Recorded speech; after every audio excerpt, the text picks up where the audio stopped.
Hi guys, welcome back to Rumor Patrol. I'm Katie Krause, and today we have Jocelyn Davis from Clever TV in for Deidre Behar. Hey guys. And I'm especially excited because we have Nikki Glaser here from the new MTV talk show, Nikki and Sarah Live. Yes. Thanks for joining us. Thank you for having me, guys. I'm excited to be here. I'm excited to hear all of your funny insight. Well, I hope so. Let's do it. Let's kick things off with, there's a rumor, you guys, that Carrie Underwood and Taylor Swift hate each other. Us Weekly's reporting the story. I guess that Grammy execs have been told to keep them apart this Sunday at the Grammys because they dislike each other so much. What do you guys think?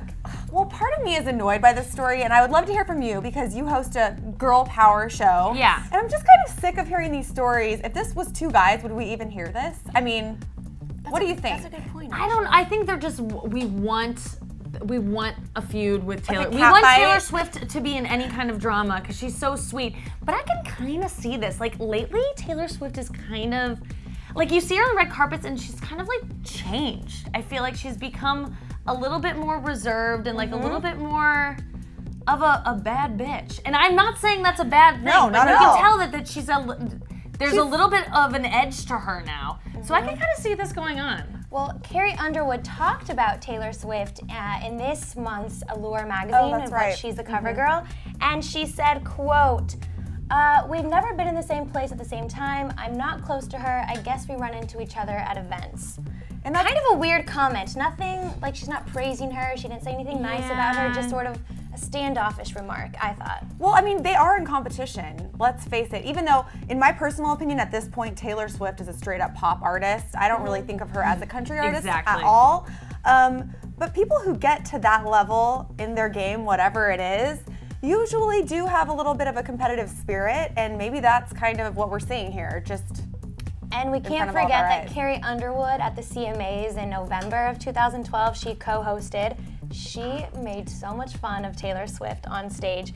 She made fun of her love life. She poked fun at the never ever getting back together saga that we all went through. Yes, and she was not very nice to her. So I can kind of understand why Taylor would be not into it, but to have Grammy execs be like, we can't even put them, like they're Brad and Jen like, or something. Right, or like they're gonna have a fist fight, a cat fight.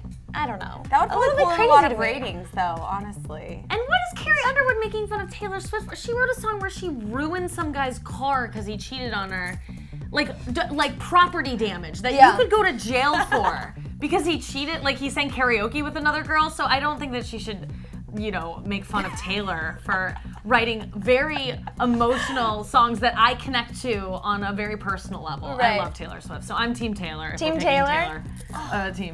Team, can't everybody just get along? Although I would like to see them hug it out on the stage. I would like to see a duet.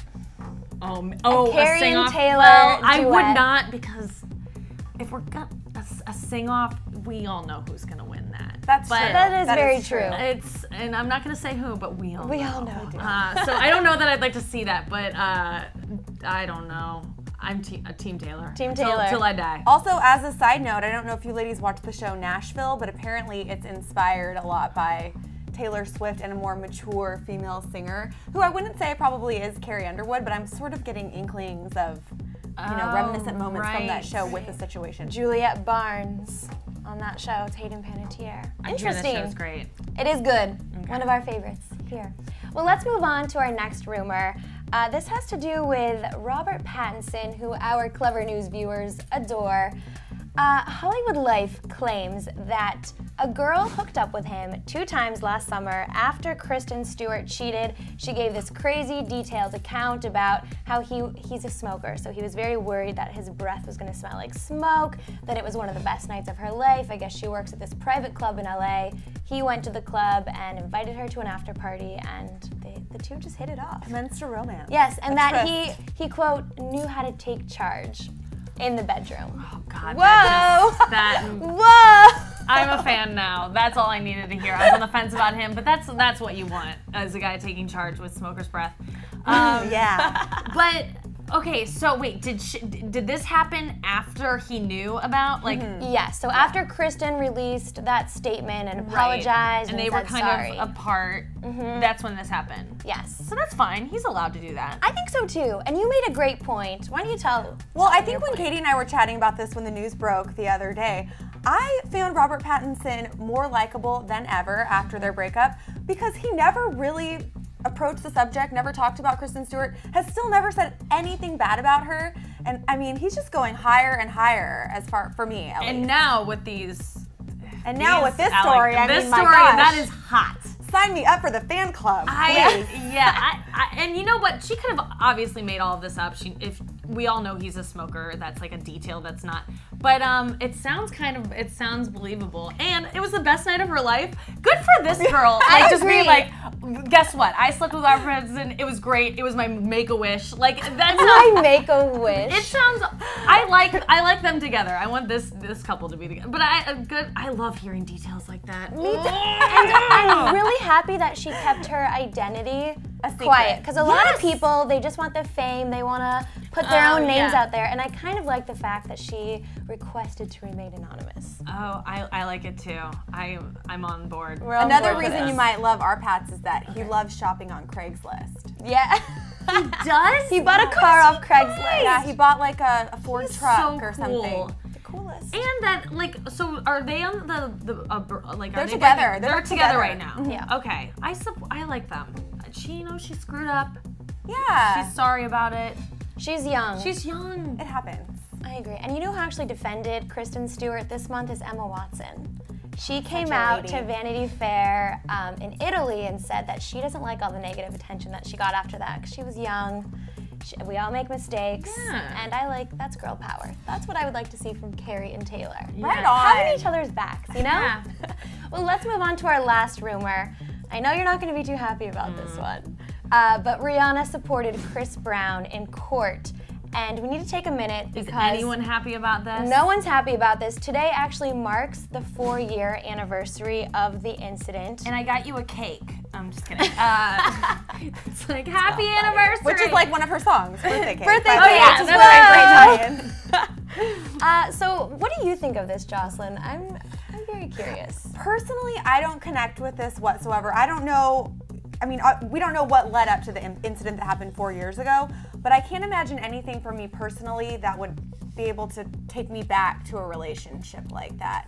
But I actually do have a quote. You might have seen this in Rolling Stone, where in February this month, she's sort of talking about her relationship with Chris, and she said, quote, "I decided that it was more important for me to be happy. I wasn't going to let anybody's opinion get in the way of that, even if it's a mistake. It's my mistake." So it's like she's taking credit for what might happen in the future between them. I don't know. Well, what might happen? I mean, I think it's something will happen. That doesn't, I mean, he's done nothing to show us that he has made any positive changes or gone to counseling or anything. Maybe he has. Let us know that you did. I want to know something that makes me say, okay, give him another try, I guess. You know, but there's nothing there. Well, makes me sad. The reason why he's in court is because a prosecutor came and said he's been forging all of his community service that was linked to his probation for the incident 4 years ago. And it's ironic because Rihanna was in court with him back in 2009, but on the prosecution side as a witness. So now to be there defending him. Blowing him a kiss, too. Blowing him a kiss. I just think it's so wrong, and I think that for her, so many millions and millions of little girls are looking up to Rihanna. They follow her on Instagram, they follow her on Twitter. They care about every single thing that she does. And for her to be supporting him this publicly, I think, I want her to be happy. I like Rihanna. I just think it's a little bit much, I really do. And she is, just because you're a great singer and a beautiful woman doesn't mean that you should be a role model for everyone. Right. But, I mean, that is a thing that maybe she didn't sign up for, but she is. She did sort of sign up for it because she is in the public eye. She wanted the fame. She wanted to be a pop star. You have to know that I couldn't have agreed with Lena Dunham more when she said that thing about, like, she sees her smoking blunts in these pictures and it's like, stop! Yeah. It's like a bad influence on me. I feel like, should I be smoking blunts and getting back with my abusive ex? No. No, and I know We're better. There for you. Thank we'll you. Tell you no, Thank you. Don't do it. But if I was, you know, an impressionable teen, I might say, hey, that looks pretty good. It's okay, everybody's doing it, right? Yeah. Yeah, not okay. Not okay. Well, before we wrap up, why don't you tell our viewers where they can catch your show? You can see my show, Nikki and Sarah Live, on MTV on Tuesday nights at 11 p.m. Eastern Time. It's live in Times Square, so it in the old TRL studio. I know. So cool. It's so much fun. It's like a comedy show. It's weird and fun and a lot of jokes, and we talk about, you know, this stuff about pop culture that week. It's topical. We have a celebrity guest, and it's really fun. So check it out. And if you guys love Pretty Little Liars, they have Shay Mitchell on. Yeah, next week. Yeah, Tuesday night, Shay Mitchell. So make sure to tune in. And before you go, let us know in the comment section what you think about Carrie Underwood, Taylor Swift, Robert Pattinson. Did you really hook up with that girl? And all your thoughts on Chris Brown and Rihanna. Again, leave those thoughts in the comment section below. And before you go, make sure that you hit that subscribe button. For Jocelyn Davis, Nikki Glaser, I'm Katie Krause, and we will see you next time. Have a good weekend. Bye, guys. Bye.